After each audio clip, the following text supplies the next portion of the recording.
Hey all, welcome back to Explore Life 360. I hope all of you are doing great. तो जिया school से आ गई है.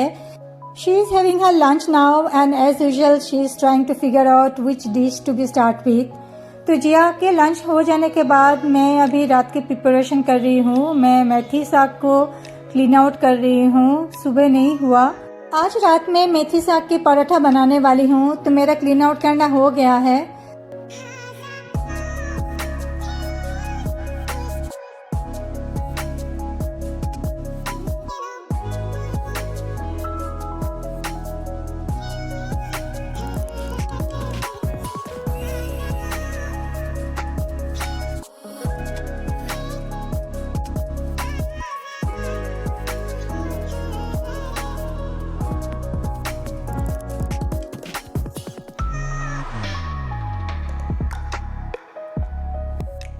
अभी शाम के 7:30 बज चुका है and it's time to prepare dinner now.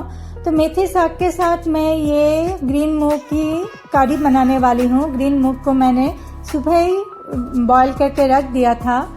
तो अभी सारे चॉपिंग वगैरह करना है तो मेथी साग को मैं अभी चॉप कर रही हूँ.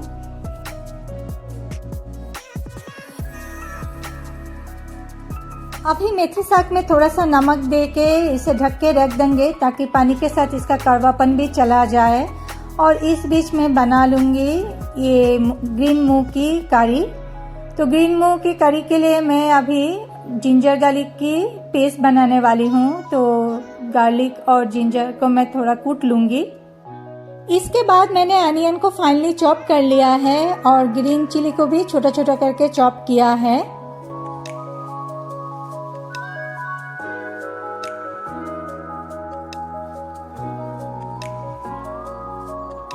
जिंजर गार्लिक को कूटने से पहले मैं हमेशा ही थोड़ा सा सॉल्ट ऐड करती हूँ तो अच्छी तरह से ये पेस्ट बन जाता है. तो ये अभी अच्छी तरह से पेस्ट बन गया है. So let's make the green moong की कढ़ी नाउ. तो मैं कैसे करके बनाती हूँ वो मैं आप लोगों को दिखाती हूँ. तो कढ़ाई मैंने गैस पर चढ़ा दिया है. ऑयल गर्म हो जाने पर मैंने पहले इलायची को थोड़ा कूट के दे दिया है. इसके बाद लौंग देन दालचीनी को दे दिया है ऑयल में. नेक्स्ट मैंने थोड़ा सा जीरा ऐड किया है. जीरा जब फूटने लगे तो मैंने इसमें चॉप किया हुआ अनियन को दिया है और अनियन के साथ साथ मैंने ग्रीन चिली को भी कढ़ाई में दे दिया है. अभी इन सारे चीज़ों को थोड़ा सॉटे कर लेंगे. अनियन अच्छी तरह से फ्राई हो जाने पर मैंने इसमें फूटी हुई जिंजर गार्लिक को दे दिया है. अभी अच्छी तरह से इसे भी सॉटे कर लेंगे ताकि इसकी कच्चापन चला जाए. और कुछ देर के बाद मैंने इसमें टमाटो को ऐड किया है और थोड़ा सा नमक ताकि टमाटो जल्दी से सॉफ्ट हो जाए. अभी ढक के 2 से 3 मिनट तक रख देंगे ताकि टमाटर पक जाए. इस बीच मैंने सोचा आटे को प्रिपेयर कर लिया जाए. तो मैंने 2 कप्स आटा लिया है. उसमें अजवाइन को थोड़ा ऐसा हाथों से क्रश करके ऐड कर लिया है. और इसके बाद मैंने इसमें 1 टीस्पून कलौंजी और हाफ टी स्पून हल्दी powder then half teaspoon लाल मिर्च पाउडर को ऐड किया है. अभी जो मेथी को मैंने नमक दे के रखा था उसे पानी निकल आया है तो स्क्वीज करके मैंने वो मेथी साग को इस आटे में दे दिया है. अभी थोड़ा सा सॉल्ट में इसमें ऐड कर रही हूँ और सारी चीज़ों को अच्छी तरह से मिक्स कर लेंगे. सो आटे के साथ सारी चीज़ें मिक्स करते हुए 2 मिनट हो गया है. तो कढ़ाई का ढक्कन मैंने खोल दिया है. इसमें मैंने अभी हल्दी पाउडर, लाल मिर्च पाउडर, जीरा पाउडर और धनिया पाउडर ऐड किया है. धनिया पाउडर मैंने 2 टीस्पून ऐड किया है. अभी सारी चीज़ों को अच्छी तरह से मिक्स कर लूँगी.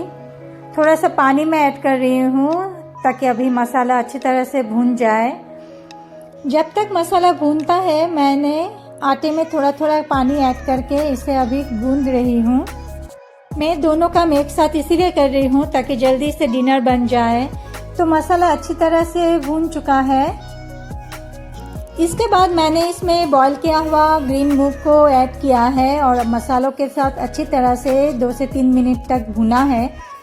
उसके बाद मैंने इसमें थोड़ा सा पानी ऐड किया है और अच्छी तरह से मिला लेंगे. और अच्छी तरह से मिक्स कर लेने के बाद मैंने इसमें थोड़ा सा नमक और शुगर को ऐड किया है और बॉईल आने दिया है. तो इसका पानी थोड़ा कम हो गया था तो मैंने फिर से थोड़ा सा पानी ऐड किया है और 3-4 मिनट के लिए बॉईल होने दिया है. 3-4 मिनट के बाद मैंने इसमें धनिया पत्ता ऐड किया है और अच्छी तरह से मिला लेंगे।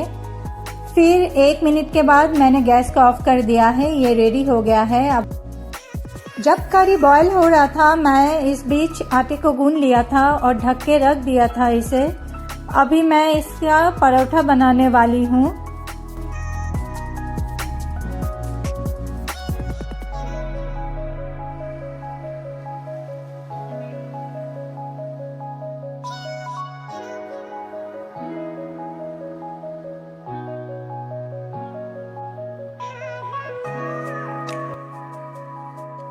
आज मैं परोठा को सनफ्लावर ऑयल से सेक रही हूँ। आप चाहे तो घी से भी सेक सकते हो, अच्छा लगता है।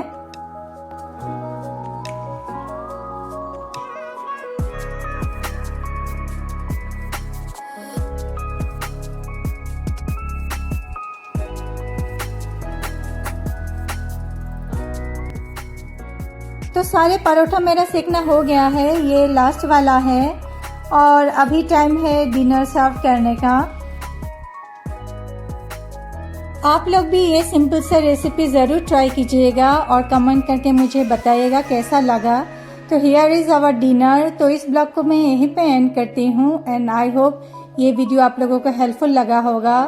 Then do consider to subscribe my channel और लाइक कीजिएगा। तो मिलते हैं नेक्स्ट वीडियो में। Till then bye bye and be safe.